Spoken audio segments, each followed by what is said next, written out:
la politique américaine. Il y a écrit texto détruire l'Iran, d'accord? Trump, il est en train de complètement d'enfermer l'économie américaine dans cette hyper-dépendance fossile. C'est-à-dire qu'on subventionne ça et on se dit que c'est l'autonomie énergétique. Sauf que vu qu'en fait, il est en train de courir sur son tapis roulant qui va de plus en plus vite, bah, la seule façon pour lui de continuer la fête, c'est de s'accaparer les ressources de pétrole d'autres pays. Et c'est que dans ce prisme-là qu'on peut comprendre en fait les deux. Enfin, c'est un prisme qui est très puissant, en tout cas pour comprendre le cas de Venezuela, le cas du Groenland, mais aussi le cas de l'Iran.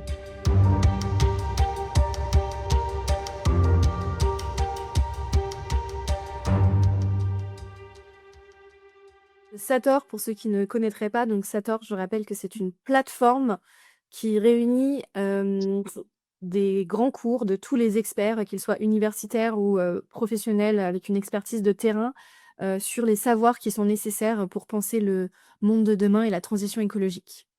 Voilà, je laisse la parole à Eliane et je conclurai en vous présentant l'actualité de nos événements et la suite. À toi, Eliane. Merci Juliette, merci Pierre. Est-ce qu'on est bon là sur le partage d'écran? Ça a l'air. Ouais, parfait. C'est bon, parfait. Bah, bonne année à tous, bon courage, hein, puisque la trend de 2026, ça a l'air d'être le kidnapping. En tout cas, on commence bien là.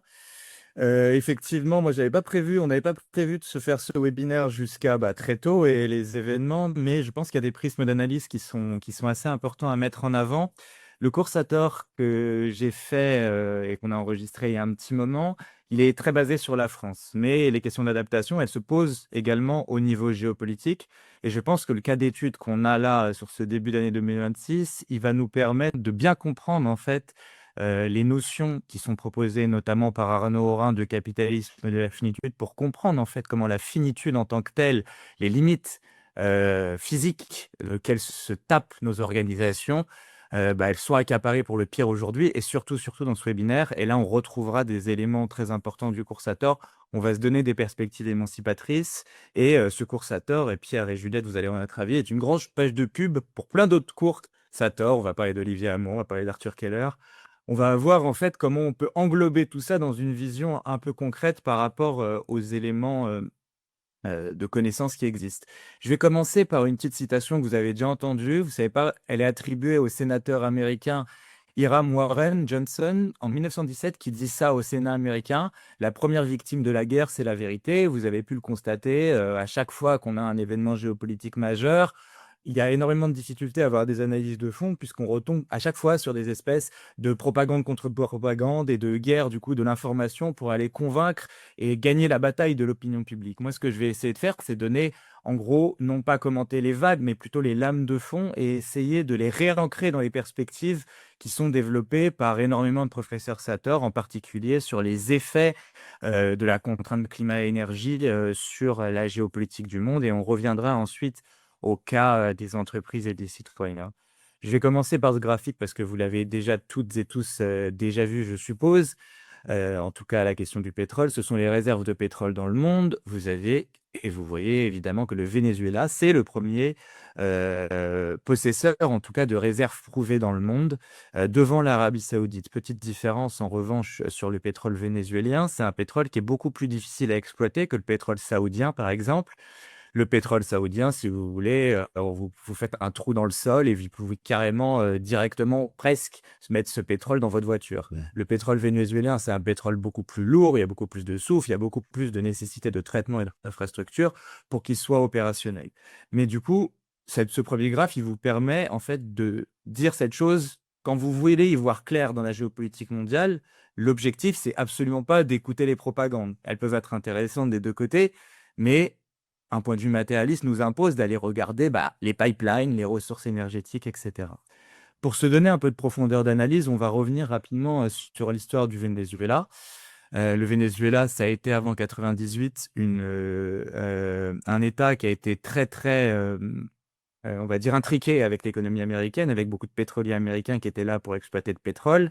Et en 98, tout change avec l'élection de l'homme que vous avez à l'écran, qui s'appelle Hugo Chavez. Hugo Chavez, il reprend la présidentielle de 98. C'est un ancien lieutenant-colonel qui avait tenté un coup d'État en 92 et qui promet ce qu'il appelle la révolution bolivarienne. Et la révolution bolivarienne, c'est utiliser une partie du pétrole pour éradiquer la pauvreté au Venezuela.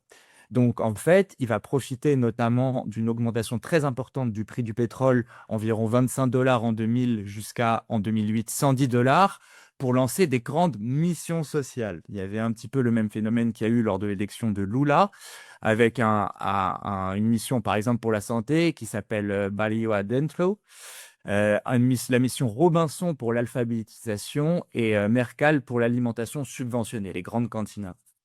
Et en fait, avec cet événement-là, on va avoir une chute du taux de pauvreté au Venezuela de l'ordre de 30% entre 1999 et 2006. Cette redistribution, elle va s'accompagner aussi d'une nationalisation importante. En 2006, notamment des compagnies pétrolières. En 2006, Chavez il va imposer à toutes les compagnies pétrolières étrangères, notamment américaines, un contrôle majoritaire par PDVSA, qui est la compagnie nationale de pétrole vénézuélien. Et celles qui vont être qui vont refuser, comme ExxonMobil, compagnie américaine, elles vont être expropriées. C'est une décision qui va déclencher une guerre juridique très importante et une confrontation très importante avec Washington. D'accord?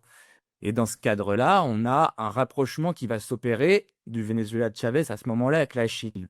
On va développer un partenariat. On va avoir entre 2007 et 2013 des prêts de 50 milliards de dollars de Pékin contre des garanties de livraison future.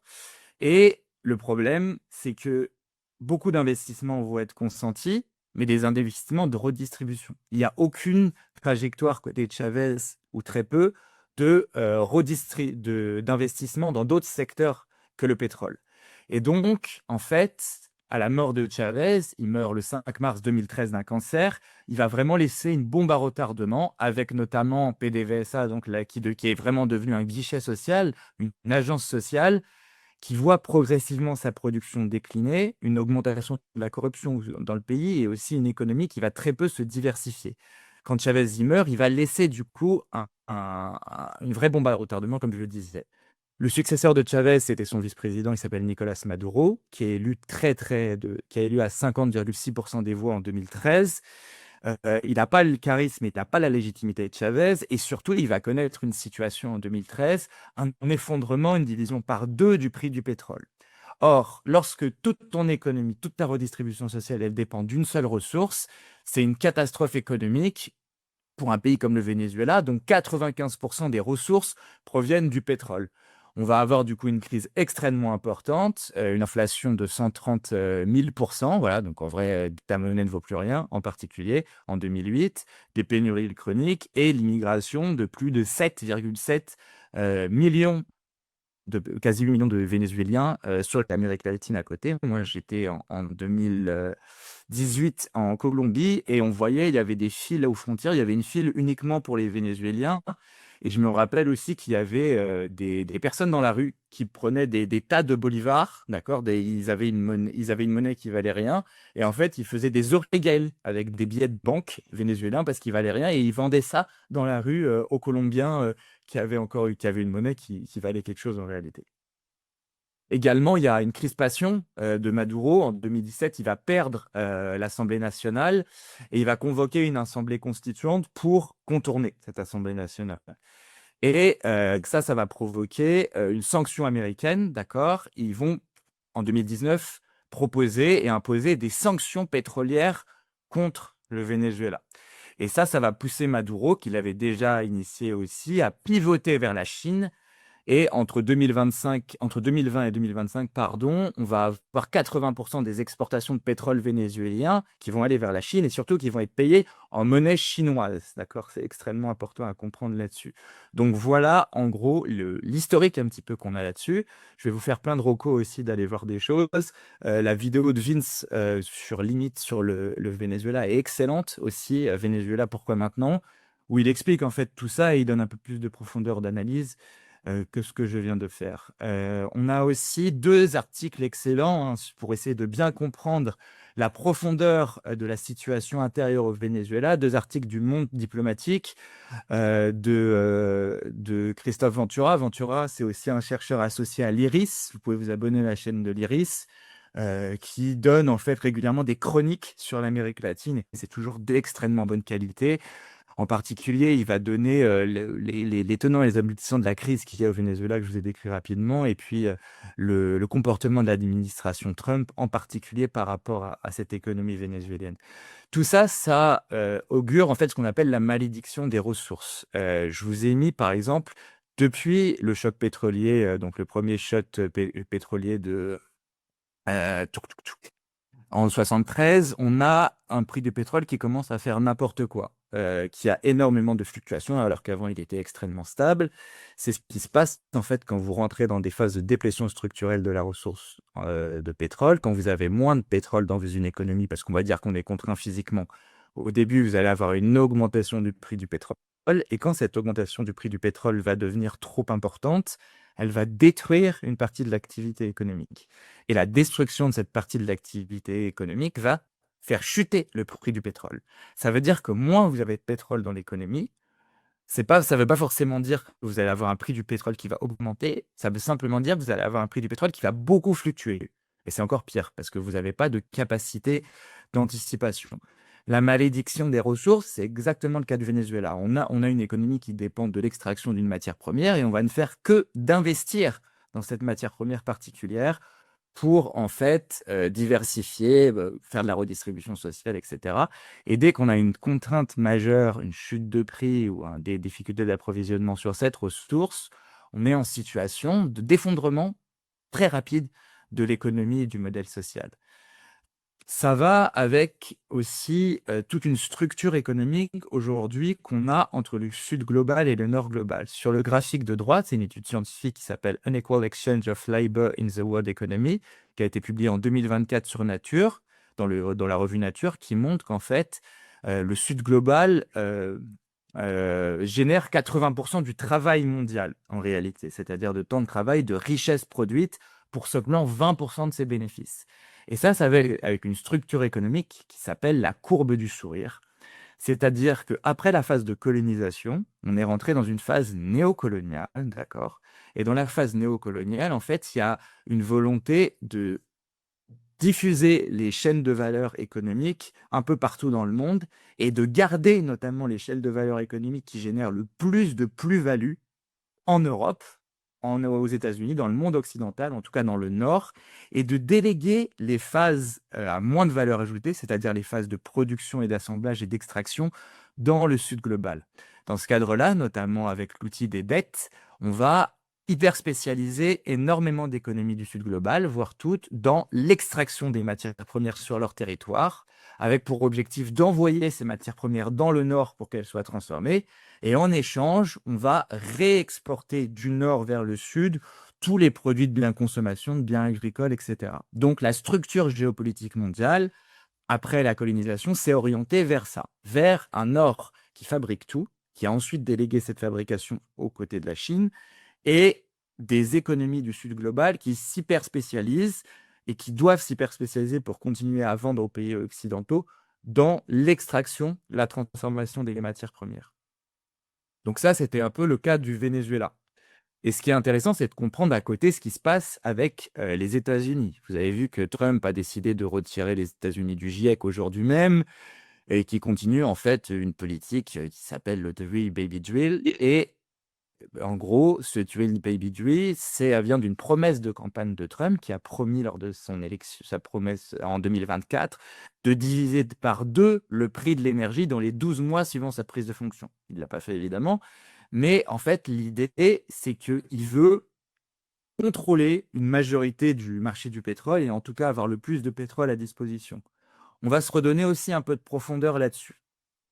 Les États-Unis, en 2018, ils sont redevenus le premier producteur mondial de pétrole, d'accord? Passant la Russie et l'Arabie Saoudite. Là, vous vous dites, mais en fait, le graphique que tu nous as montré, il est faux, Iliane. En fait, non. Il y a 2 types de pétrole. En gros, il y a le pétrole conventionnel, d'accord? C'est celui que vous avez vu sur le graphique. Le pétrole conventionnel, en gros, il est concentré dans des poches souterraines et il suffit c'est la métaphore de la paille. Il suffit de planter une paille dedans, donc forer un puits dedans et puis vous récupérez directement les ressources pétrolières et donc vous pouvez ensuite le traiter, le raffiner, etc. Et en fait, les États-Unis, ils sont devenus premier producteur mondial parce que ils ont commencé, et vous voyez l'augmentation qui commence dès 2010, à exploiter ce qu'on appelle le pétrole de schiste. Le pétrole de schiste, c'est donc vous avez la métaphore de la paille dans le verre, d'accord, pour le pétrole conventionnel. Le pétrole de schiste, c'est plutôt la métaphore de l'éponge. Vous allez récupérer du liquide en baissant des roches. Le pétrole de schiste, c'est en fait du pétrole qui est enfermé entre plein de petites roches imperméables. Imaginez des gouttes de pétrole dans les roches. Et l'idée, c'est que on va mettre une bombe en bas et on va fracturer complètement ces roches, ce qui va permettre en fait de faire descendre ce pétrole et de pouvoir l'absorber. D'accord? Ça a permis, ces techniques-là de fracturation de pétrole de schiste aux États-Unis, de revenir du coup à la tête des producteurs mondiaux de pétrole. C'est peut-être la tendance géopolitique la plus importante qu'on a eue sur la décennie 2010-2020. Sauf que, en fait, ces pétroles de schiste, c'est un cadeau empoisonné. Pourquoi? Parce que l'industrie du pétrole de schiste, c'est une industrie nécessite de forer en permanence. Pourquoi? Parce que, en fait, un puits de schiste, ça connaît un déclin extrêmement rapide. Là, je vous l'ai mis sur cette figure qui vient de l'Agence internationale de l'énergie, il me semble. LTO, c'est donc Light Tight Oil, donc c'est le pétrole de schiste. Et ce que vous avez en vert, c'est un puits conventionnel. En fait, un an après le pic du schiste, on a un déclin de l'ordre de 60% de la production une fois qu'on a passé le pic. Alors que sur le conventionnel, c'est 20%. Ça oblige les entreprises américaines, ça, à en permanence forer de nouveaux puits. Et c'est une dynamique qui rend l'industrie, du coup, particulièrement vulnérable aux fluctuations du prix du pétrole. Pourquoi? Parce que en réalité, le pétrole de schiste, il n'est rentable que pour un prix du baril de l'ordre de 60 dollars. Si vous êtes en dessous de 60 dollars, le prix du pétrole, ce n'est pas rentable d'aller forer. Par exemple, si je prends une comparaison, si je regarde par exemple le pétrole du Moyen-Orient, donc l'Arabie Saoudite, ou le pétrole russe, ce pétrole-là peut être rentable autour de 20 dollars le baril. C'est beaucoup plus facile à exploiter, ça nécessite moins d'investissement. On dit que c'est moins capitalistique, c'est-à-dire ça nécessite moins de capital pour pouvoir exploiter la ressource. Et du coup, en fait, il y a un intérêt extrêmement important pour les États-Unis à maintenir coûte que coûte, même si le prix du baril tombe bas, cette production pétrolière. Dans ce cadre-là, vous avez ce graphique que vous avez beaucoup vu, et puis vous voyez qu'il correspond aussi exactement à l'augmentation de la production de pétrole, c'est-à-dire que quand le prix du pétrole est en dessous des 60 dollars, eh ben, on ne va pas s'arrêter de forer. On va continuer de subventionner l'industrie du pétrole de schiste. Ça c'est l'émission de dette américaine. Vous avez la dette américaine entre 1940 et 2025. C'est une trajectoire qui ressemble un peu à la française. Mais les États-Unis ont en fait se basent pour réaliser ça sur ce qu'on appelle l'hégémonie du pétrodollar, d'accord? En 73, il y a notamment, vous savez, la fin des accords de Bretton Woods, c'est-à-dire l'impossibilité maintenant d'échanger les dollars contre de l'or. Et surtout, il y a un accord dont on parle beaucoup moins entre les États-Unis et l'Arabie Saoudite en 73 aussi à cette époque, qui stipule que le pétrole serait maintenant vendu sur les marchés mondiaux uniquement en dollars, d'accord? Et donc, en fait, à chaque fois qu'on a un pétrole qui passe sous les 60 dollars, on a de la création monétaire, d'accord, côté américain, côté Fed en particulier, une création monétaire qui est quasi illimitée, parce que, en gros, on se dit que pour les échanges mondiaux et de pétrole, toutes les économies du monde auront toujours besoin de pétrole, donc toujours besoin d'échanger leur pétrole en dollars. Et donc, c'est comme ça, c'est ça le rôle du pétrodollar qui est décisif. Or, depuis un moment, on a la Chine qui est la concurrente des États-Unis, la concurrente principale, et qui tente cette dynamique de dédollarisation, puisque vous savez que l'utilisation du dollar donne aussi des droits d'extraterritorialité pour les États-Unis. Et aujourd'hui, on a un mouvement en cours qui s'appelle le mouvement de la dédollarisation. D'accord? C'est la raison d'être des BRICS. Donc les BRICS, c'est Brésil, Russie, Inde, Chine, et le S, c'est l'Arabie Saoudite, je crois. Les BRICS, en gros, vous me corrigez si c'est pas l'Arabie Saoudite, j'ai un doute. Environ 20% des transactions pétrolières aujourd'hui, elles sont réglées maintenant dans d'autres formes de devises que le pétrole. En particulier, les exportations vénézuéliennes de pétrole vers la Chine se règlent maintenant et depuis les sanctions américaines en yuan. Or, imaginons que 100% des échanges de pétrole dans le monde se feraient uniquement dans une autre monnaie que le dollar, par exemple tout en yuan, ça voudrait dire que cet excès d'argent immense en fait qui a été imprimé dans l'économie américaine reviendrait uniquement sur le territoire américain, ce qui fait qu'en fait on aurait beaucoup, beaucoup, beaucoup trop de monnaie par rapport à beaucoup plus de biens, de services et marchandises, et ça ferait une hyperinflation qui détruirait la monnaie américaine. Voilà. Donc ça, c'est extrêmement important de comprendre toute cette lame de fond pour vraiment comprendre les enjeux géopolitiques profonds liés à cette situation qu'on a assisté en termes de géopolitique mondiale, en particulier entre les États-Unis et le Venezuela avec la Chine derrière. Je vais maintenant vous donner deux rapports extrêmement importants pour comprendre comment l'administration républicaine réagit à cet état de fait. D'accord? Ils ont publié ce rapport qui s'appelle Economic Report of the President, qui a été publié en janvier 2025, d'accord? Et c'est un rapport qui acte quelque chose d'extrêmement important. Il acte notamment que les États-Unis sont devenus une puissance économique secondaire, d'accord? Ils prennent acte en particulier qu'au niveau technologique, sur 10 secteurs jugés stratégiques, ils ont été dépassés sur 7, dans 7 d'entre eux, par la Chine. En particulier, on a aussi la Chine qui dépose 3 fois plus de brevets que les États-Unis. OK? Et vous avez aussi, notamment dans la nouvelle économie, l'économie de la transition écologique, il y a en partie une substitution d'un extractivisme fossile vers un extractivisme métallique. Or, l'extraction des minerais sont en partie en Chine pour les terres rares, pardon, mais surtout les phases industrielles de raffinage et de transformation sont quasi toutes contrôlées par la Chine. Ce qui veut dire que la Chine a une hégémonie matérielle sur son industrie, ce qui pose un énorme problème pour les États-Unis, puisqu'il y a la peur d'être dépassé et on est en cours de dépassement. Pour comprendre ça, je vous recommande aussi la lecture d'un livre. Dans ce webinaire, je vous donne aussi plein de portes d'entrée pour aller plus loin.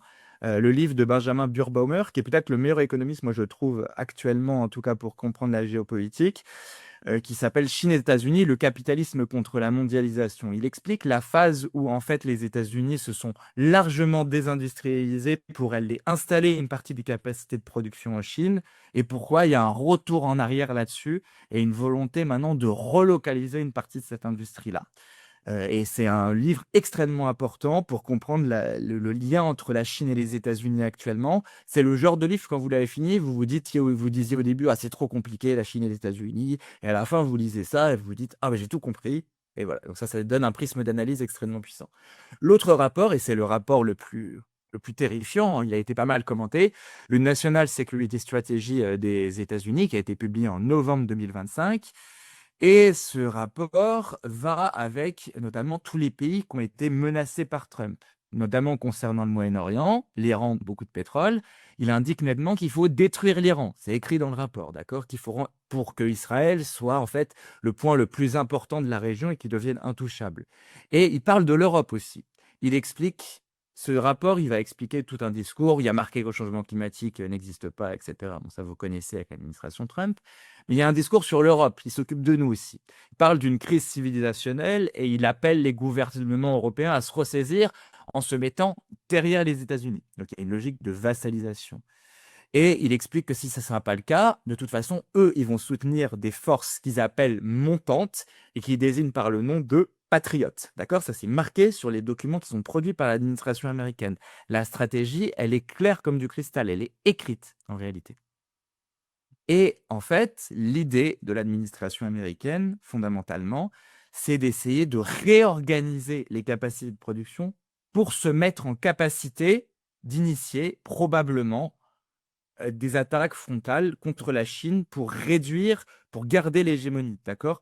Aujourd'hui, il y a une impossibilité d'avoir une confrontation militaire entre la Chine et les États-Unis.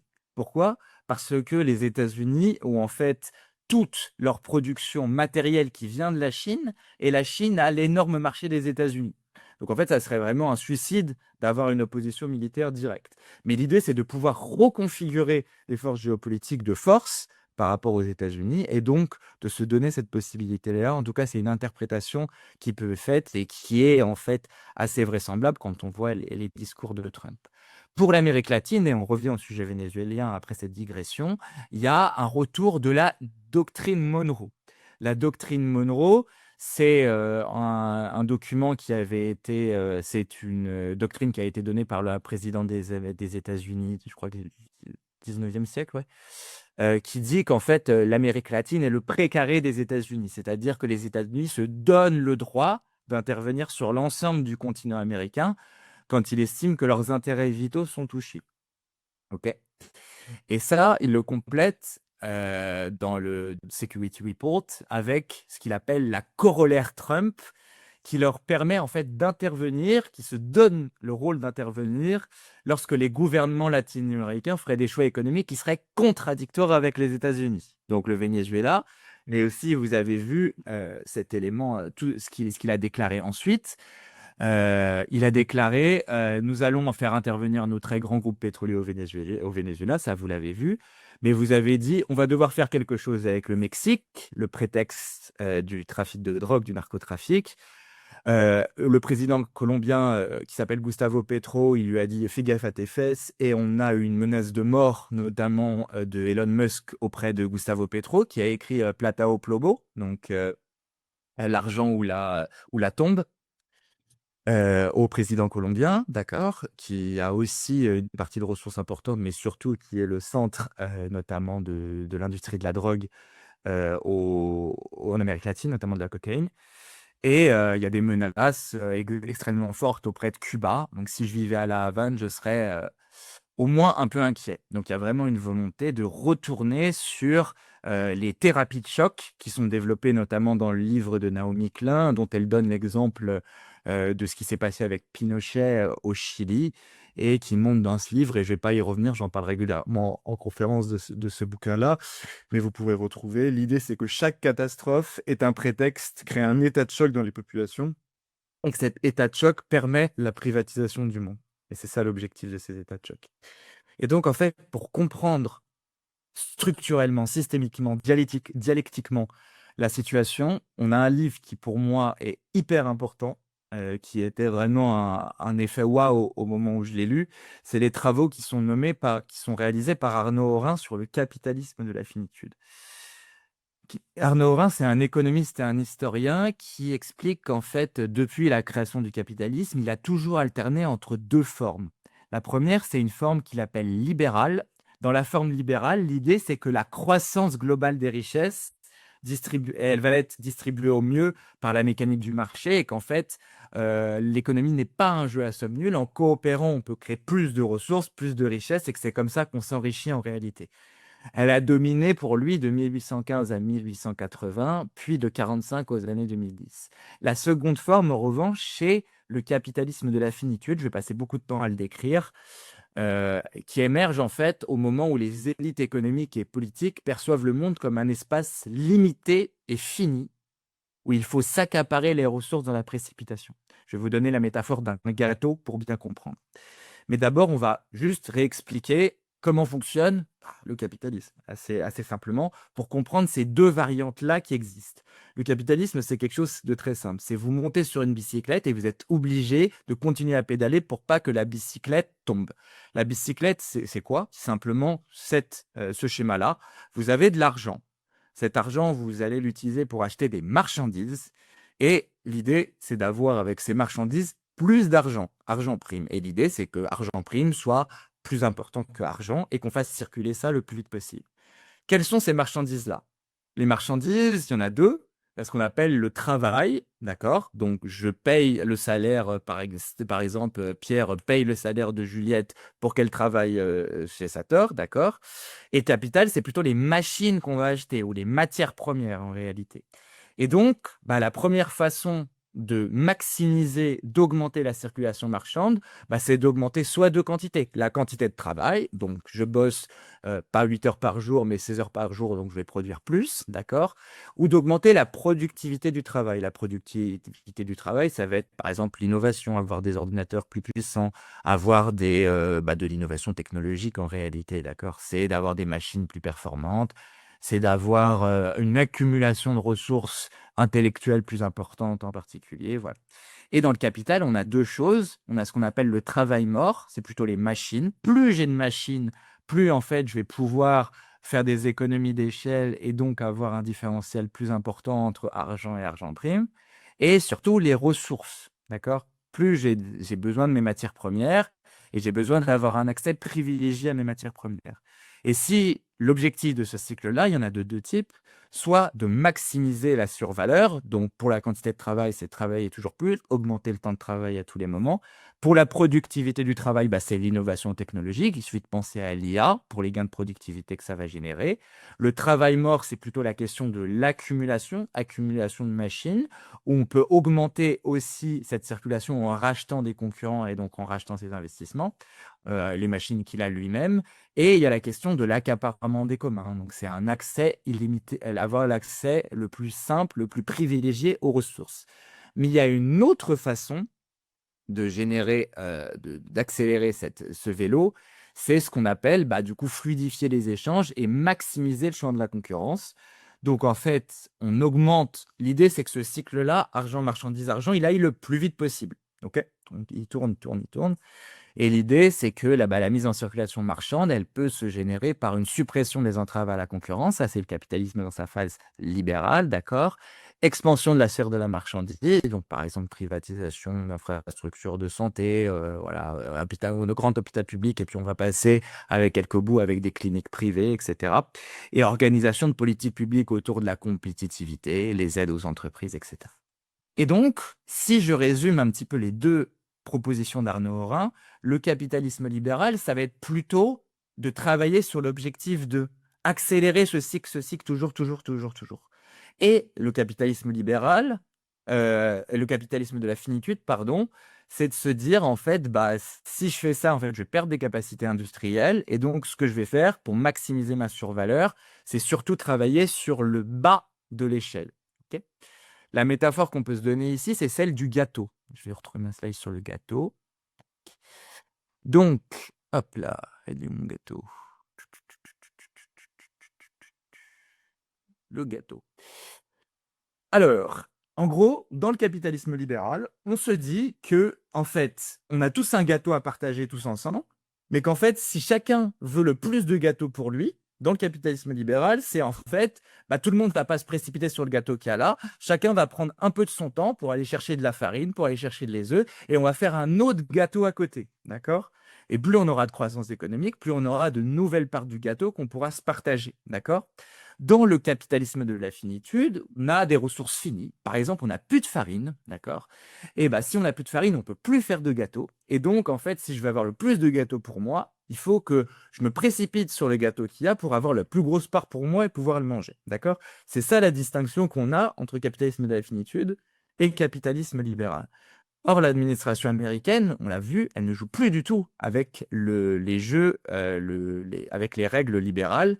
En particulier parce qu'aujourd'hui, c'est pas qu'on n'a plus de farine, mais on commence à avoir de moins en moins de pétrole. Vous connaissez cette courbe, évidemment, si vous avez suivi quelques courses à tort, sinon je vous la commande quand même rapidement. C'est la consommation d'énergie dans le monde, d'accord, depuis 1800, depuis la révolution industrielle. Et vous voyez qu'on a une courbe en crosse de hockey, c'est-à-dire qu'on a aujourd'hui pas de transition écologique, mais on a un empilement énergétique, c'est-à-dire que les renouvelables, par exemple, vont empêcher que les nouvelles capacités de production énergétique soient fossiles, mais elles ne vont pas les substituer.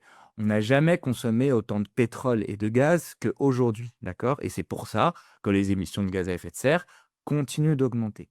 Mais cette fête-là, en fait, elle va plus durer. Pourquoi? Parce que, par exemple, vous avez sur un rapport hyper intéressant de l'Agence internationale de l'énergie qui nous explique que 90% des investissements dans l'exploration et la production de pétrole et gaz depuis 2019 ont été consacrés à compenser la baisse de production, d'accord, notamment du pétrole conventionnel, parce qu'il est en diminution structurelle. Le pic du conventionnel a été dépassé en 2008, comme l'écrivait l'Agence internationale de l'énergie. Et donc, en fait, tout ce qui permet de continuer la fête tant bien que mal, c'est de compresser notre éponge, c'est d'avoir le pétrole de schiste à disposition. Et ce qui est encore plus terrifiant, en fait, quand on regarde ce sont les projections aussi qui ont été faites notamment par l'Agence internationale de l'énergie. Vous avez pour le pétrole et le gaz Non, moi, ça t'intéresse des, pas. des trajectoires de décroissance, d'accord, de ses capacités de production. En particulier, dans l'Agence internationale de l'énergie, ils expliquent que pour répondre à la demande des 2 prochaines années, donc des années, quand ça a été écrit, c'était un rapport de fin 2024, donc de 2025 et de 2026, il faudrait rajouter sur le marché du pétrole 2 fois la production de l'Arabie Saoudite ou 3 fois la production américaine. Et ici, vous le voyez, si on n'a pas d'investissement très important dans le pétrole, on va avoir une décroissance très importante. Aujourd'hui, on est vraiment dans le syndrome de la reine rouge. On est sur un tapis roulant, on court et on est obligé de courir toujours plus vite pour rester stable. On est obligé d'investir toujours plus dans le pétrole notamment avec le schiste, pour pouvoir continuer cette ébriété énergétique. Et en réalité, du coup, vu que l'accès aux ressources est plus compliqué, la croissance est plus compliquée, puisqu'il y a une corrélation quasi parfaite entre la consommation énergétique et la croissance économique. Et donc, si on a moins de ressources disponibles, eh ben, on va s'accaparer le gâteau pour soi. Et c'est comme ça qu'on peut comprendre du coup l'administration américaine. On peut la comprendre comme une administration d'impérialisme climatique. Elle travaille énormément ces notions. Et l'idée, c'est de faire une stratégie du smash and grab, c'est-à-dire taper et prendre la bourse, c'est-à-dire récupérer en fait un maximum de ressources en se disant que si je récupère les ressources pour moi, je vais tenir plus longtemps dans le cadre de moins de pétrole, etc. Je vais rester debout plus longtemps et mes concurrents vont s'écrouler et moi, je vais pouvoir récupérer leurs ressources par terre, leurs sous par terre, si vous voulez. Le premier exemple qu'on a, c'est avec notamment ce qui se passe au Groenland. L'Arctique, c'est un territoire du monde qui se réchauffe 2 à 4 fois plus vite que le reste du globe. Et c'est un territoire qui regroupe énormément de ressources minérales et halieutiques. La région, elle disposerait de 10 à 30% des réserves mondiales de pétrole et de gaz. D'accord? Sauf qu'aujourd'hui, quand on avait un prix du pétrole assez bas, en fait, c'était pas rentable d'aller exploiter le Groenland. C'est très difficile. Sauf qu'avec le Groenland qui font en partie, ça va devenir plus facile d'exploiter ces ressources. D'accord? Donc il y a un enjeu de ressources, mais il y a aussi un enjeu de contrôle des routes maritimes. C'est une des caractéristiques du capitalisme de la finitude aussi. Dans la phase libérale, on a un hégémon marin, c'est-à-dire par exemple les États-Unis, qui assure que le transport en mer soit protégé et puisse maximiser les échanges entre les pays. Ok. Mais dès qu'on passe dans la phase dans la phase de la finitude, en fait, cet hégémon marin, il est affaibli, d'accord? Il peut plus gérer les routes commerciales. Et donc, en fait, les échanges vont devenir limités à ce qu'on appelle des silos impériaux, c'est-à-dire, en fait, des espaces géopolitiques d'alliance en réalité. Or, il y a un enjeu de route commerciale extrêmement important avec cette fonte de l'Arctique, puisque le réchauffement, il ouvre la voie à à ce qu'on appelle la route maritime nord. La route maritime nord, c'est un endroit, c'est une route en fait qui s'ouvre dans le Grand Nord et qui permettrait de réduire de 40% le trajet entre la Chine et l'Europe. Et l'idée, quand Trump parle du Groenland, pour des raisons de sécurité nationale, et ben en fait, il veut que sa zone économique exclusive, sa ZEE, s'étende à cette nouvelle route qui a un enjeu d'accaparement extrêmement important dans le cadre du capitalisme et de la finitude. Des nouvelles routes commerciales s'ouvrent avec les effets du changement climatique. Également, on a pu le voir avec le Canada. Le Canada, il y a une bisbille très importante à propos du fleuve Columbia. Le fleuve Columbia, il se situe à l'ouest des États, sur la côte ouest américaine et canadienne. C'est un fleuve c'est un cours d'eau de 2000 km de long qui naît en Colombie-Britannique et qui se déverse en Oregon. Et il y a un traité de 1961 qui réglemente en fait le partage de l'eau entre les États-Unis et le Canada. Sauf qu'en fait, depuis 64 ans, avec le changement climatique, ce fleuve s'est beaucoup transformé. Et Washington, au début de l'année 2025, a décidé de suspendre les négociations sur la renégociation de cet accord de 61. Et en fait, Trump l'a annoncé clairement, il veut plus d'eau, il veut détourner une partie du fleuve Columbia pour en donner plus d'eau aux États-Unis, notamment pour l'acheminer vers la Californie. La Californie, si vous vous souvenez, l'année 2025, elle s'était ouverte sur les grands incendies de Los Angeles.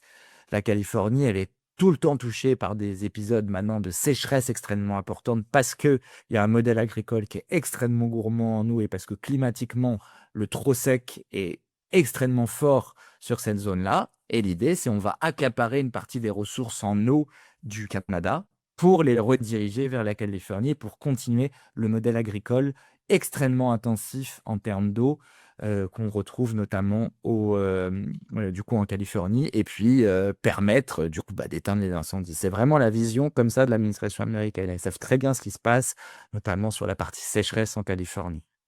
D'accord? Tac, tac, tac. Et à chaque fois, c'est une stratégie. Il se passe exactement la même chose à Panama. Panama, on continue en Amérique latine.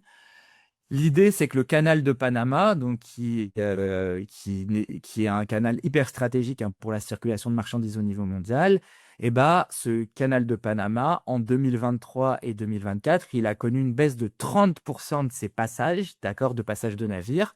Pourquoi? Parce que simplement, en réalité, il a été victime de sécheresses qui ont empêché la circulation sur ce canal-là.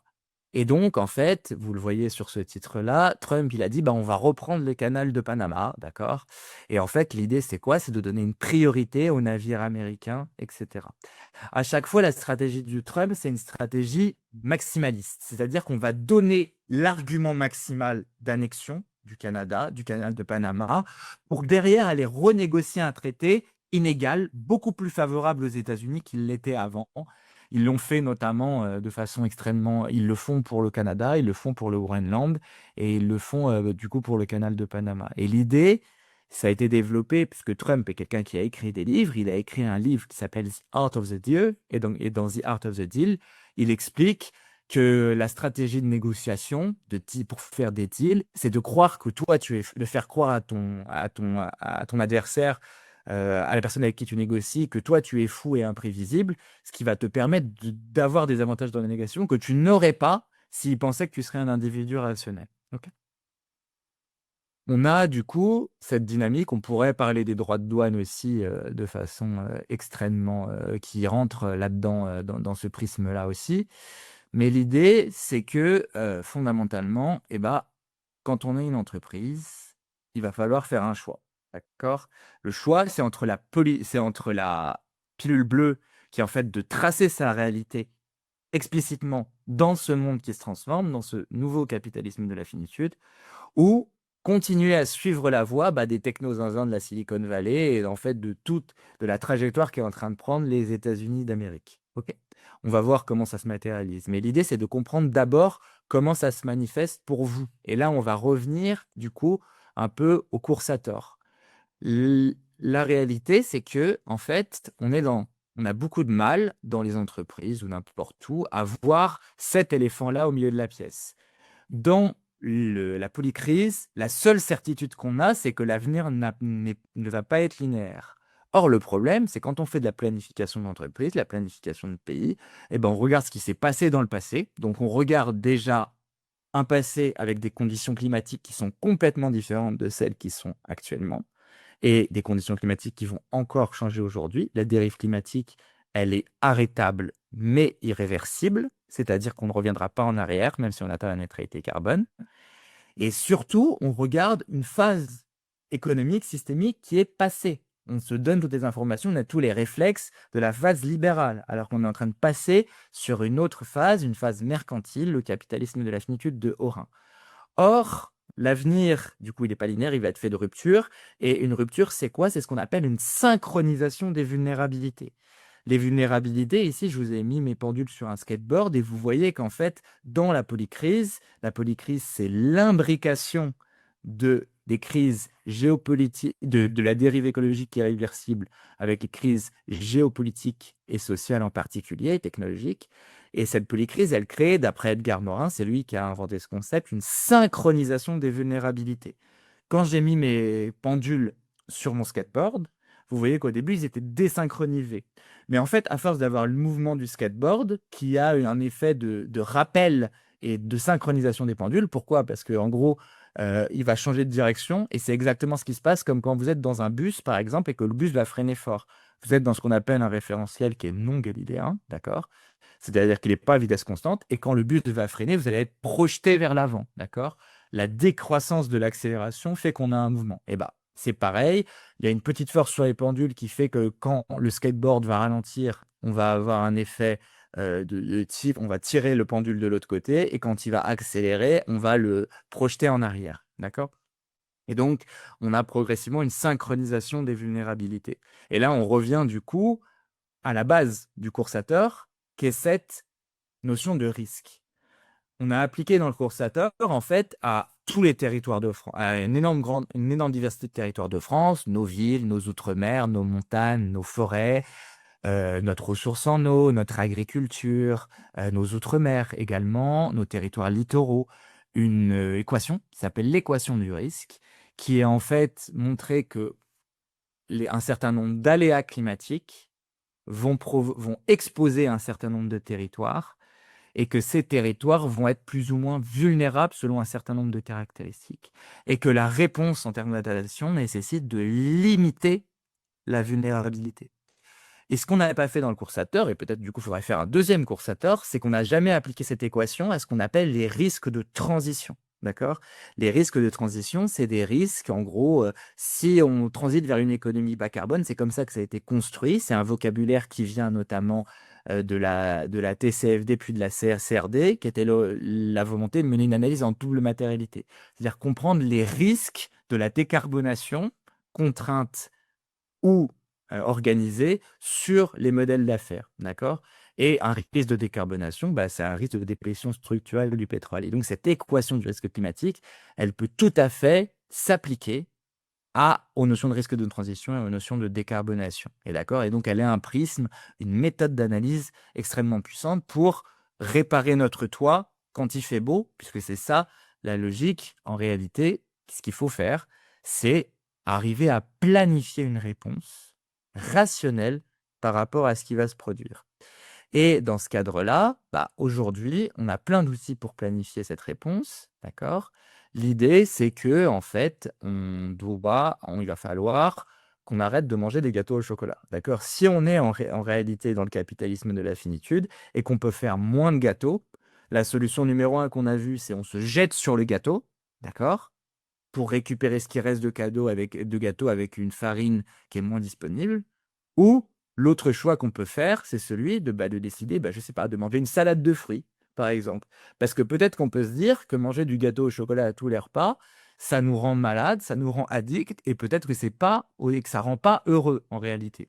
Et donc il y a un peu cette métaphore à avoir, et l'idée c'est comment on pourrait bifurquer du gâteau au chocolat vers la salade de fruits, donc du capitalisme de la finitude vers autre chose. Et cette autre chose, je pense que si vous êtes sur Sator, il y en a énormément d'entre vous qui ont peut-être suivi le cours d'Olivier Hamon, c'est de bifurquer vers la robustesse. Petit rappel de ce que c'est que la robustesse, c'est que en fait, pour créer toujours plus de gâteaux dans un monde abondant, c'est-à-dire avec un accès quasi illimité ou comme on le voulait aux ressources, d'accord, on était obligé de faire de la performance, d'accord? Sauf que la performance, elle a un coût.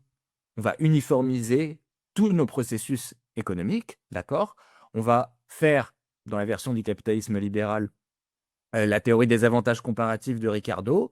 Exemple, si je suis français et que je sais très bien faire du vin, je vais ne faire que du vin, d'accord? Et je vais exporter ce vin, ce qui va me permettre de recevoir plein d'argent parce que j'ai fait le meilleur vin et que tout le monde en veut, pour acheter ce que j'aurais pu produire sur mes terres agricoles, pour acheter des tomates, pour acheter des avocats, pour acheter de la salade, etc. C'est ça la performance, une uniformisation des productions pour pouvoir réexporter la diversité. On a également un besoin de rapidité. La rapidité, vous l'avez vu, toujours accélérer le cycle marchand pour tirer le plus de plus-value, la réinvestir, etc. Et la question de hiérarchie, on va créer des organisations économiques, créer des entreprises qui ne marchent que sur un objectif, maximiser un KPI, qui est le KPI de la performance, et ça, vous pouvez l'avoir notamment avec la question du PIB ou de la croissance. Sauf qu'en fait, cette optimisation, cette suroptimisation de la performance, elle crée des fragilités, elle crée des vulnérabilités. Exemple, si je fais que du pétrole, par exemple, ou si je fais que du vin en France, imaginons qu'il y a une catastrophe agricole, et je perds une ressource extrêmement importante, et donc je perds des rentrées d'argent et ma capacité même à importer ce pourquoi je dépends. D'accord? Et ça va se matérialiser dans la polycrise, ça va se matérialiser au moment des ruptures. Sauf que ça ne se voit pas si on regarde simplement un avenir linéaire et stable. Et donc, dans un monde fluctuant, faire des points de robustesse, des points de performance, pardon, donc faire le maximum avec le minimum, ça nous fait perdre des points de robustesse, donc notre capacité à assurer notre stabilité malgré les fluctuations du monde extérieur, et les fluctuations du monde extérieur, elles deviennent de plus en plus importantes.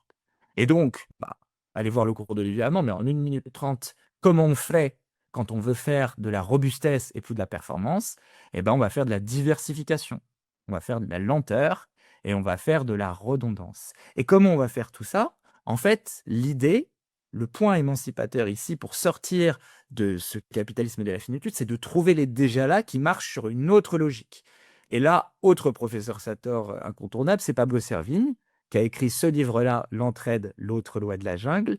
Et il explique dans L'entraide, l'autre loi de la jungle qu'en fait, lorsqu'on est dans des situations de pénurie ou de crise, le comportement magique qui permet aux êtres humains ou aux vivants de survivre, ce sont les comportements d'entraide.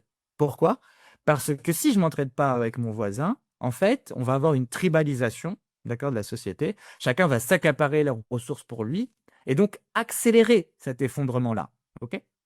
Et donc, c'est l'entraide qui permet de régénérer l'abondance, puisque plus on a des institutions d'entraide fortes au niveau local, mais au niveau le plus élargi possible, plus on va être en capacité de résister à ces phases de crise et de pénurie. Mais quand on est dans un environnement abondant, c'est-à-dire que le cycle marchand n'a pas de contraintes physiques en réalité, les institutions principales qui vont dominer, ce vont être les institutions de la compétition. Or, la compétition, elle détruit progressivement les institutions de l'entraide, puisque l'entraide n'est plus nécessaire. Et la compétition, elle est toujours corroborée par une extraction non contrôlée, non planifiée, non raisonnée des ressources, et donc elle régénère la pénurie. Et ce petit modèle, il est super puissant, parce qu'il permet de comprendre notre société comme un mix d'institutions de l'entraide et d'institutions de la compétition. Or, ces institutions de la compétition, tout le monde les voit. Là, j'ai passé, combien de temps que je parle? Ça fait peut-être 40 minutes que je parle. J'ai parlé que d'institutions de la compétition. Et j'ai parlé de différents types de compétition libérale, compétition de la finitude, mercantiliste, etc. Par contre, pour parler d'institutions de l'entraide, on a beaucoup plus de mal. Et on imagine toujours des toutes petites poches d'entraide dans un grand océan de compétition. Et comme le dit très bien Pablo Servigne, en fait, si on regarde le vivant, et si on regarde les sociétés humaines, c'est en réalité l'inverse qu'il y a. On a plein d'îlots de compétition sur lesquels on est tous concentrés dans un immense océan d'entraide. Et aussi, on a des institutions macroéconomiques qui sont des institutions de l'entraide. La principale, c'est la sécurité sociale. La sécurité sociale qui naît post-45, donc qui naît après une rupture, c'est une institution qui va décider que la santé en France va être autogérée par les travailleurs, d'accord, eux-mêmes. C'est le ministre communiste Ambroise Croizat qui va généraliser ça, d'accord. Il devient ministre du Travail et en fait, il va construire. Lui, il était syndicaliste dans Savoie, d'accord, sur la CGT Savoie. Et ce qu'il faisait en CGT Savoie, c'est que chacun des travailleurs, en gros, de l'entreprise dans laquelle il travaillait, allait mettre une partie de son salaire sous forme de cotisation sociale. Ces cotisations, en fait, elles allaient permettre de payer les temps d'inactivité et de collectiviser une partie du salaire. En 1945, le Conseil national de la résistance, avec du coup Ambroise Croizat, avait décidé de généraliser ce principe-là à toutes et tous. Comment ça va se passer? Il va décider que on allait du coup financer un service public non étatique, c'est-à-dire non géré par l'État, et ce service public va être géré par les travailleurs eux-mêmes. Et en 1945, ça va être 75% de représentants des travailleurs, syndicaux, et 25% des représentants du patronat, si je suis anachronique, qui vont gérer un budget extrêmement significatif et qui vont décider, pour faire un anachronisme, de l'âge de la retraite, qui vont décider de quels investissements on va faire dans le secteur de la santé.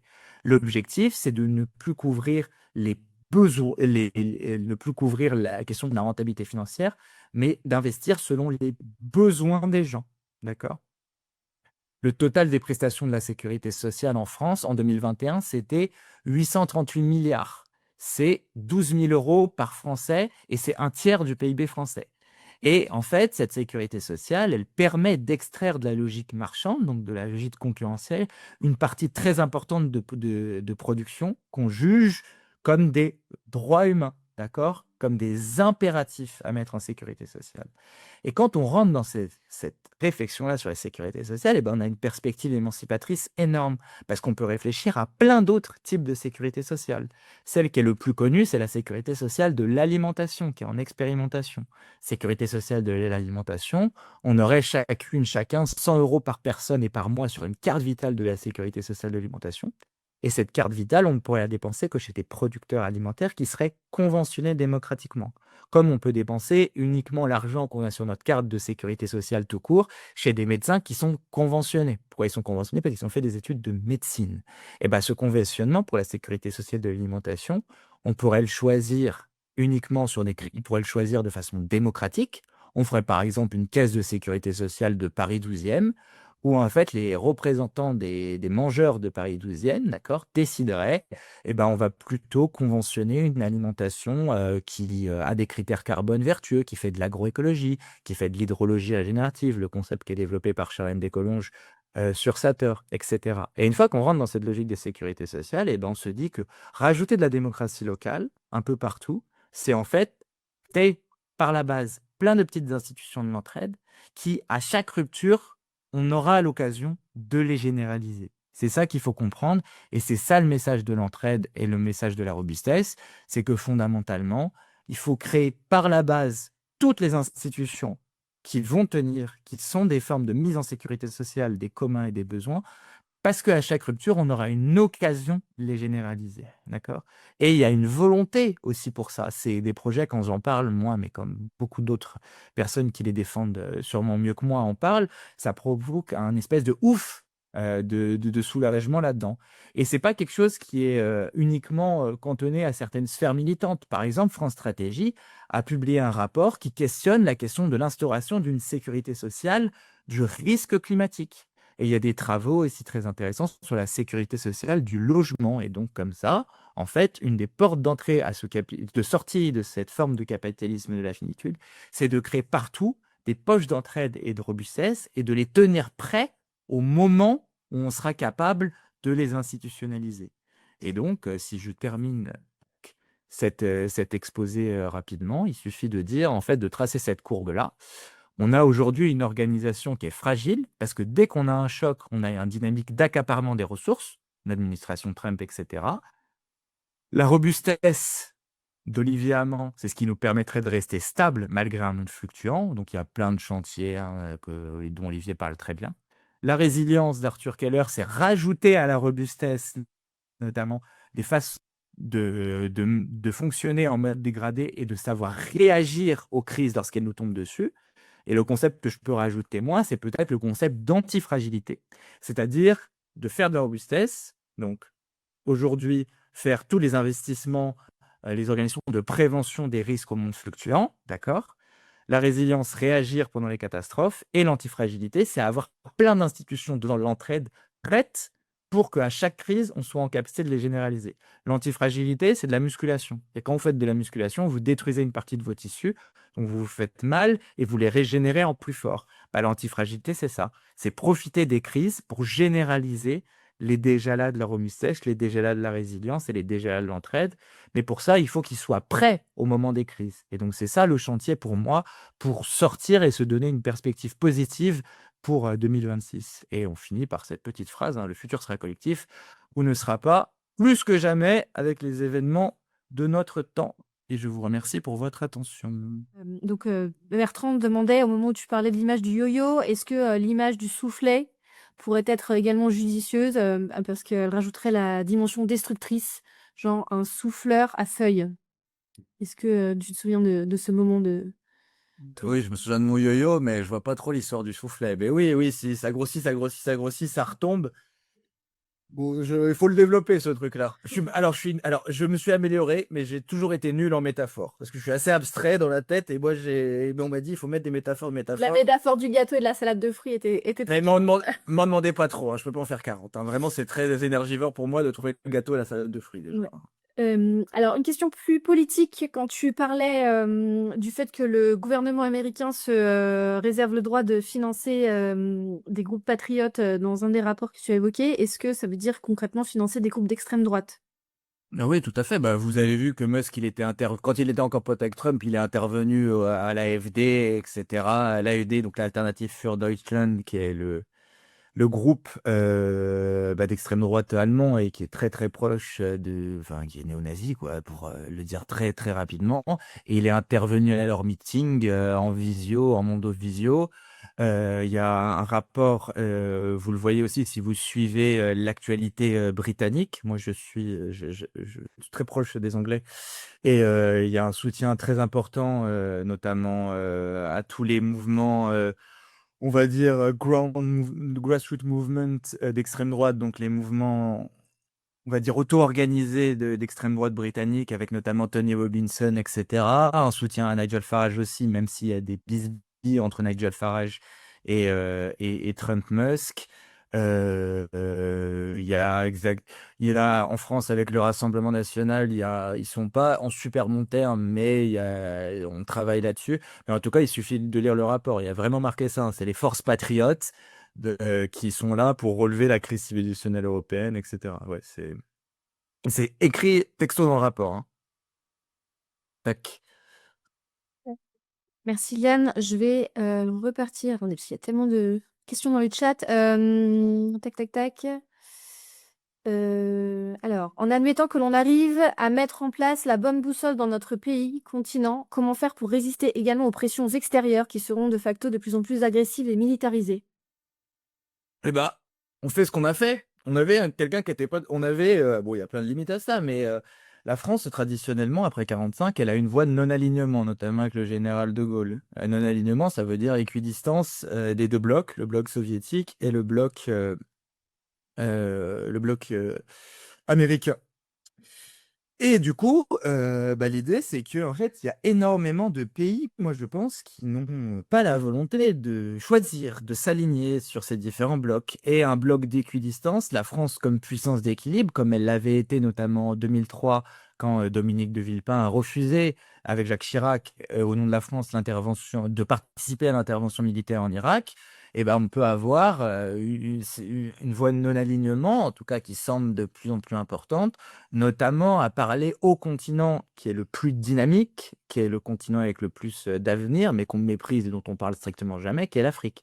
L'Afrique, c'est le continent où il y a le plus de démographie, c'est aussi le continent qui subit le plus de façon la plus terrible avec l'Asie du Sud-Est aussi, hein, les effets du changement climatique, mais ils sont sur des trajectoires de développement économique assez importants et il y a une possibilité de coopération, ou en tout cas de coopération, enfin, oui, de coopération, de co-développement, si on décide de sortir du rapport classique, notamment nous en France, qu'on a avec une partie de l'Afrique, c'est-à-dire ce rapport qui entretient la malédiction des ressources. Il y a énormément de pays en Afrique qui veulent utiliser les ressources qu'ils ont sur leur territoire pour financer leur développement et leur autonomie. Et ben, en réfléchissant à de nouvelles coopérations industrielles et en sortant du biais de la France-Afrique, on peut développer plein, plein, plein, plein de choses dans la logique de la résilience et de l'entraide. Et je dirais un petit mot, Arnaud Rhin, il explique que dans le capitalisme de la finitude, c'est le moment où en fait on a le plus, les alternatives deviennent le plus visibles et le plus crédibles. Puisqu'en fait, là, dans le capitalisme de la finitude, en fait, le narratif, c'est tout pour moi, mais du coup, ça laisse des laissés pour compte en permanence. Alors que dans le capitalisme libéral, il y a une utopie de se dire, en fait, on va tous profiter de l'économie de marché, etc. Et chaque moment du capitalisme de la finitude, Arnaud Horin explique que ça a été des moments aussi qui ont eu un caractère où on a assisté aux grandes révolutions. À chaque fois, c'est dans des crises, notamment d'accès aux ressources, dans des ruptures, que des alternatives qui étaient en germe peuvent se généraliser à ce moment-là. Donc voilà pour un peu la perspective que je pourrais donner rapidement. Merci. J'ai 3 questions, rapides. Enfin, la première est très rapide, c'était juste un point d'éclaircissement quand tu as parlé de ZE, zone économique exclusive. Est-ce que c'est un concept formalisé officiellement? Ouais, c'est un concept des Nations Unies qui te dit que en fait tu as les territoires maritimes. Ça c'est quelque chose de très intéressant aussi dans le livre d'Arnaud Horin, c'est qu'il explique bah, pourquoi en fait il n'y avait pas de frontières dans les mers. On a fait des frontières partout sur la Terre, pourquoi sur les mers on n'aurait pas de frontières? Bah, en fait il y a des frontières sur les mers, mais la zone économique exclusive, alors je sais plus la longueur, je crois c'est de l'ordre d'une dizaine de kilomètres, mais en fait tout le littoral, les mers à une dizaine de kilomètres de tes côtes, ça devient ta zone économique exclusive, c'est-à-dire que tu as un droit de circulation sur ton territoire, il y a un droit d'entrée, un droit d'exploitation de tes ressources, et au-delà, on est dans les eaux internationales, et dans les eaux internationales, il y a d'autres réglementations qui sont gérées notamment par les organisations multilatérales et l'ONU. Donc les ZEE, zones économiques exclusives, c'est quelque chose qui est parfaitement formalisé. Et il y a énormément, notamment, vous savez peut-être que la France, c'est le deuxième espace maritime au monde, parce que, en fait, quand on dit ça, on compte les zones économiques exclusives. Et vu que la France est présente sur les 5 continents, en fait, elle a une zone économique exclusive extrêmement importante. Très bien, alors je vais reprendre, restons sur ce thème. Vanessa nous demande: «Quid des territoires ultramarins dans le bassin caribéen et sur le plateau des Guyanes? L'État a été particulièrement silencieux sur leur situation». Ah bah, c'est des territoires qui ont beaucoup, notamment en Guyane, qui a une démographie extrêmement importante, d'accord? C'est un territoire qui est stratégique pour la France en particulier parce qu'il y a la base aérospatiale de Kourou. Il y a également des territoires de Guyane qui ont les caractéristiques. Il y a un cours intégral hein, sur les Outre-mer. C'est pas assez évidemment, mais il y a 30 minutes hein, sur les 5 territoires d'outre-mer français. Et on explique qu'une des caractéristiques de vulnérabilité principale des territoires d'outre-mer, c'est une très faible autonomie alimentaire en particulier. Parce que c'est des territoires qui sont dans le paradigme des ressources, d'accord? Dans la malédiction des ressources. La Guyane, c'est un territoire où il y a des problèmes assez importants sur la ressource en eau, sur la rénovation des infrastructures. Et ce sont des territoires où on a une vulnérabilité très importante, puisque c'est des territoires qui sont avec une très faible autonomie alimentaire. Évidemment, la Guyane, c'est pas une île, mais elle a les mêmes caractéristiques, on va dire, de prix de l'alimentation, de prix des matières premières extrêmement importants. Voilà, on a un abandon en général aujourd'hui en France on n'investit plus beaucoup, plus dans rien et en particulier les premiers à en faire les frais, bah, c'est les territoires d'outre-mer parce qu'ils ont pas cette capacité à investir tout seuls et la Guyane en fait partie. C'est tout ce que je pourrais dire, mais je vous renvoie du coup, à l'épisode, ça doit être au milieu ou vers la fin du cours, peut-être 15 ou 14, sur, l'analyse de risque climat en général et des vulnérabilités des territoires d'outre-mer et on parle, une bonne partie de la Guyane on parle de la Guyane là-dedans. Alors, je vais regrouper maintenant une petite grappe de questions autour de nos débats en Europe par rapport aux États-Unis et plus globalement à ce mouvement du carbofascisme. Il y avait une première question qui était ton regard sur l'absence du thème de la sobriété dans nos débats, ou plutôt enfin, le fait que ces questions ne sont pas encore à l'ordre du jour dans nos débats. Quel regard as-tu sur nos discussions à l'échelle européenne? Deuxième question, je te les pose tout de suite, comme ça je te laisse organiser une réponse qui sera potentiellement liée. Birgit relevait à juste titre le paradoxe de la position de Donald Trump, à savoir comment peut-on baser sa stratégie sur le réchauffement climatique qui ouvre des routes commerciales tout en niant le réchauffement climatique.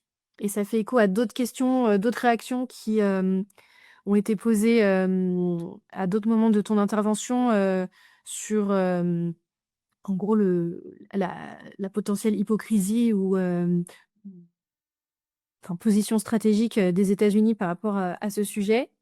Et je terminerai enfin sur une troisième question qui a été posée à l'instant sur les risques de la transition pour l'Europe dans ce monde polarisé sur le capitalisme de la finitude. Faut-il travailler à un protectionnisme contre les carbofascistes? OK. Donc il y en a 2 sur l'Europe, protectionnisme et sobriété et il y a le paradoxe des États-Unis. Les États-Unis font n'importe quoi. Dans le sens où effectivement, Biden, l'administration démocrate, qui a eu énormément d'échecs aussi, hein, mais était dans une vision, elle a fait ce qu'on appelle, l'Inflation Reduction Act, qui était un acte d'investissement extrêmement massif, dans notamment tout ce qui est énergie renouvelable, etc. Avec l'idée de, en fait, moi, mon pétrole, mon light tight oil, là, mon pétrole de schiste, eh ben, je vais pas pouvoir continuer jusqu'à la fin des temps de faire ça. Il faut absolument que je diversifie mes sources de production énergétique intérieure et que du coup, je limite mon exposition à la fluctuation du prix du pétrole. En fait, pourquoi n'arriverait-il pas ce qui est arrivé au Venezuela, aux États-Unis, c'est-à-dire par exemple une chute du prix du pétrole extrêmement importante, ce qui fait que l'administration américaine est obligée de subventionner massivement l'intégralité du light tight oil et que dans le même temps, on continue cette dynamique de dédollarisation. Et en fait, quand tu fais ça, ton économie elle est progressivement détruite parce que retour de la monnaie américaine, etc., etc.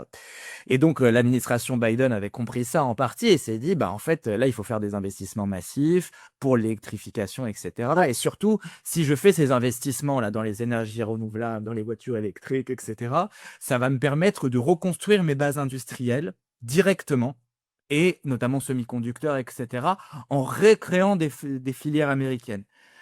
C'était une stratégie qui était extrêmement agressive pour l'Europe, hein, en particulier, parce que avec ces investissements-là, il y avait des déductions fiscales extrêmement importantes pour inciter notamment les industriels européens à s'installer directement aux États-Unis. D'accord? Quand Trump arrive, il détruit complètement l'Inflation Reduction Act et en fait, il va rediriger tout cet argent. Il fait aucune économie substantielle, hein, ce qui a provoqué le départ d'Elon Musk, hein. Vous vous rappelez peut-être de ce truc-là, même si ça va vite avec Trump, hein, l'histoire de la Big Beautiful Bill, etc. Avec ensuite Trump et Musk qui se fâchent parce qu'en gros, Musk disait bah, dans la Big Beautiful Bill, il n'y avait pas d'assez d'économie, blablabla. Et après, bon, bref, toute l'histoire qu'on a suivie. Et en fait, Trump, il est en train de complètement d'enfermer l'économie américaine dans ce pétrole-là et dans cette hyper-dépendance fossile. C'est-à-dire qu'on subventionne ça et on se dit que c'est l'autonomie énergétique. Sauf que vu qu'en fait, il est en train de courir sur son tapis roulant qui va de plus en plus vite, bah, la seule façon pour lui de continuer la fête, c'est de s'accaparer les ressources de pétrole d'autres pays. Et c'est que dans ce prisme-là qu'on peut comprendre en fait les deux. Enfin, c'est un prisme qui est très puissant, en tout cas pour comprendre le cas de Venezuela, le cas du Groenland, mais aussi le cas de l'Iran, d'accord? La politique américaine, il y a quelque chose de... Il y a écrit texto détruire l'Iran, d'accord? Donc provoquer un changement de régime. Il y a eu des frappes en Iran, d'accord? Aussi, on s'en rappelle à peine, hein, parce que tout va si vite, mais voilà, la stratégie américaine, c'est vu que je vais continuer à subventionner mon pétrole, mais j'investis dans rien d'autre. Et ma seule façon de me sortir en fait de cette malédiction des ressources qui me touche moi, c'est d'en avoir ailleurs, d'aller piquer des bouts de gâteau aux autres, hein. C'était quoi? L'Europe là-dedans? Bah, l'Europe là-dedans, c'est absolument une catastrophe, hein. On se souvient notamment du, du, de l'accord pour réduire les droits de douane qui a été trouvé entre Van der Leyen et Trump, où en fait, c'est vraiment une mise à plat ventre de l'Union européenne par rapport aux intérêts américains. Et bah, l'Europe, elle est prise entre quatre feux. Et aussi, l'autre chose qui est extrêmement problématique et dont on parle assez peu, c'est le fait que Trump, vous vous souvenez, sur son premier mandat, il disait, oh là là, c'est vraiment une catastrophe. Avec l'OTAN, j'aimerais que nous, on paye pour l'OTAN, donc on paye pour la défense de tous les Européens. Maintenant, les Européens, vous allez payer, vous allez mettre 2% de votre PIB dans les investissements de défense pour acheter des armes aux États-Unis, d'accord? L'économie américaine, l'industrie américaine, elle continue un peu d'exister par le complexe militaro-industriel, notamment par les subventions qui sont accordées pour faire des armes, les budgets militaires, etc. Si on regarde les dépenses militaires, les États-Unis sont loin devant de façon vertigineuse, parce que c'est une façon de garder encore le petit bout d'industrie qu'ils n'ont pas envoyé en Chine. Et du coup, là, nouveau mandat de Trump, vu que tout le monde lui a dit oui la première fois sur 2%, blablabla, il arrive, il fait oh, bah, en fait, 2, c'est pas assez, on fait 5% du PIB, d'accord, etc.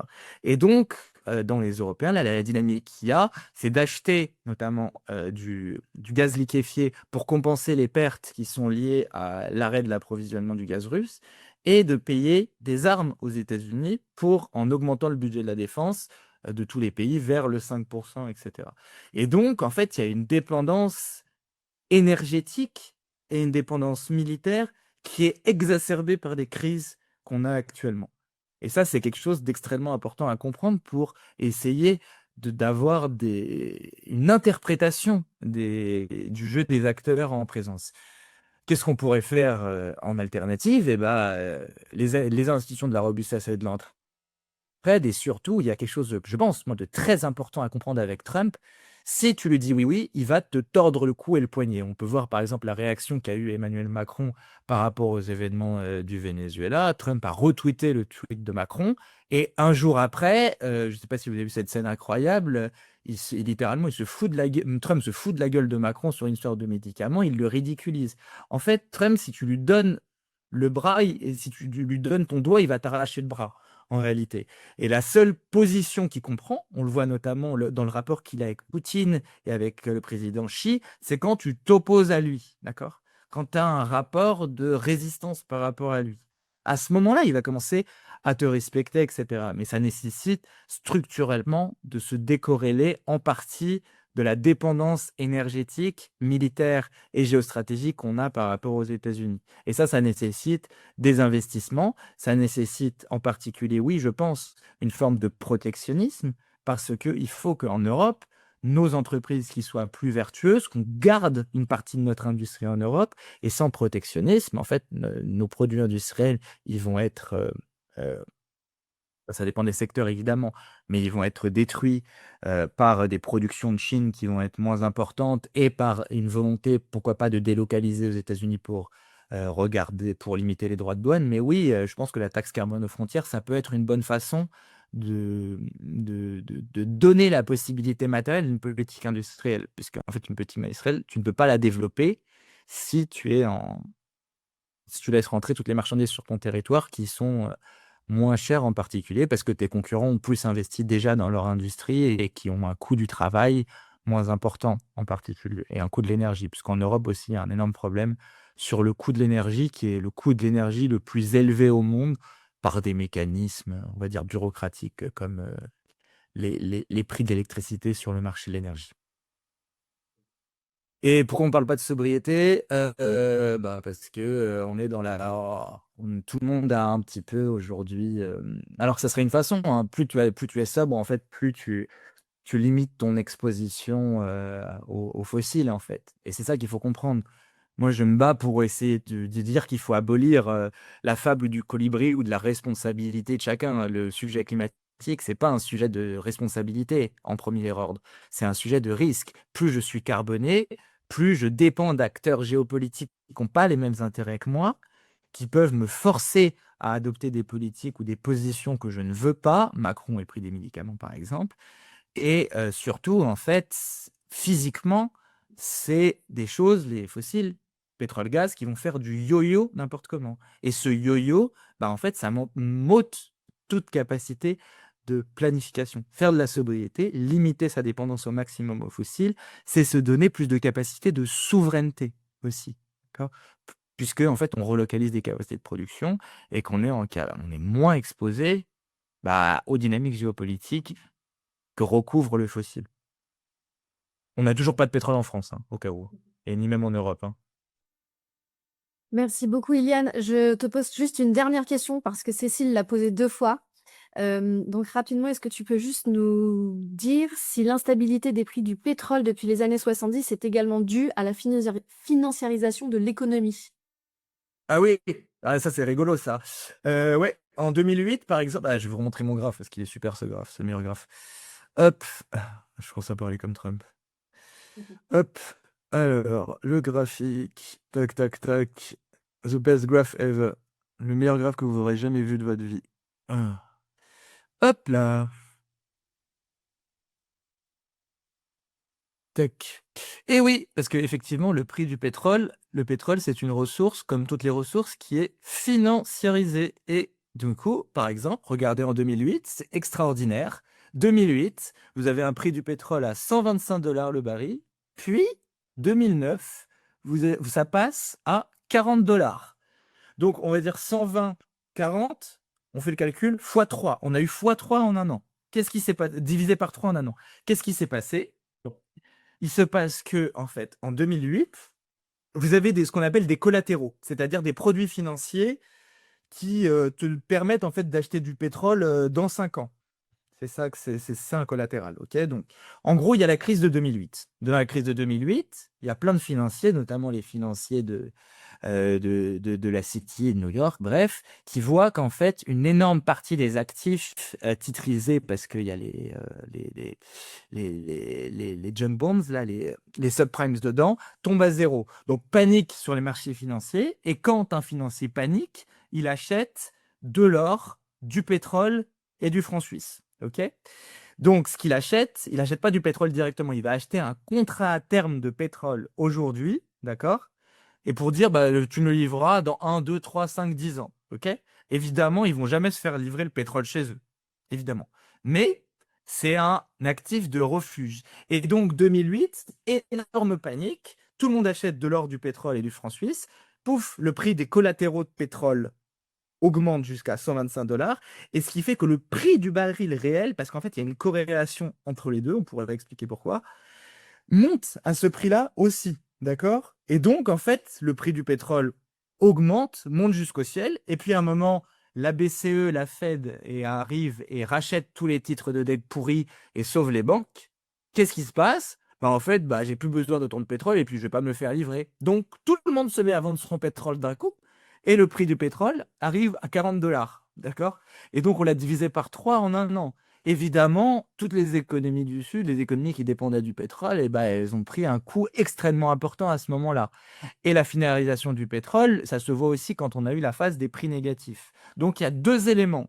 Il y a un élément, si on va faire l'analyse de risque de transition. L'aléa, moins de pétrole. L'aléa, moins de pétrole, exposition du moins de pétrole, ça veut dire que en fait, moins vous avez de pétrole, plus le prix du pétrole va varier naturellement. Et la caractéristique de vulnérabilité, si je fais mon analyse, c'est que c'est un produit qui est financiarisé aussi et qu'il y a une relation entre les prix de contrat à terme de livraison de pétrole avec le prix du baril, du baril aujourd'hui. Et donc, ces fluctuations, elles sont amplifiées par les dynamiques de spéculation. C'est-à-dire, s'il y a moins de pétrole et qu'en plus, sur une phase et une crise, les financiers paniquent, eh ben, on peut se finir avec des x3 en quelques mois sur le prix du pétrole. Et donc, oui, c'est une caractéristique de vulnérabilité extrêmement importante. Et cette réflexion, on peut la mener, par exemple, sur n'importe quelle denrée alimentaire. Le cours du blé qui s'est effondré, donc qui a créé énormément de dégâts sur nos agriculteurs aujourd'hui. On a eu aussi une très bonne idée aux États-Unis, c'est qu'on a mis l'eau à la bourse. Et par exemple, quand il fallait éteindre les incendies de Californie, bah, c'est super, il y a une très très grosse demande en eau. Donc les prix ils augmentent au moment où il faut atteindre l'incendie. Cette dynamique de financiarisation, c'est une dynamique qui augmente l'instabilité, qui augmente euh, les- l'effet des ruptures. D'accord? C'est une vulnérabilité en plus, hein. Vous pensez au pendule là. On pourrait faire un schéma où on se dit pour chaque analyse, vulnérabilité numéro 1, bah, c'est par exemple la financiarisation. Vulnérabilité numéro 2, agriculture extrêmement dépendante en eau. Vulnérabilité numéro 3. Et quand vous êtes dans une phase de rupture, toutes ces vulnérabilités, elles se synchronisent. J'ai un épisode de sécheresse extrêmement important, donc je perds 40% de ma production. Mes financiers qui gèrent le cours global de ma denrée, par exemple de maïs, je ne sais pas, voient qu'en fait, il y a moins de maïs, que je peux produire moins de maïs. Pouf, ils commencent à spéculer, le prix du maïs augmente encore plus. Et voilà, deux vulnérabilités qui s'alignent. Et on pourrait penser à une troisième vulnérabilité. Bah, en fait, je me suis pris des droits de douane l'année dernière sur mes exportations de maïs. Et donc, d'un coup, tout château de cartes de l'organisation de la performance peut s'effondrer comme ça. Et donc, oui, la spéculation est une caractéristique de vulnérabilité structurelle importante. Eh bien, écoute, Cécile, te remercie pour ta réponse très précise et je vous remercie toutes et tous à mon tour.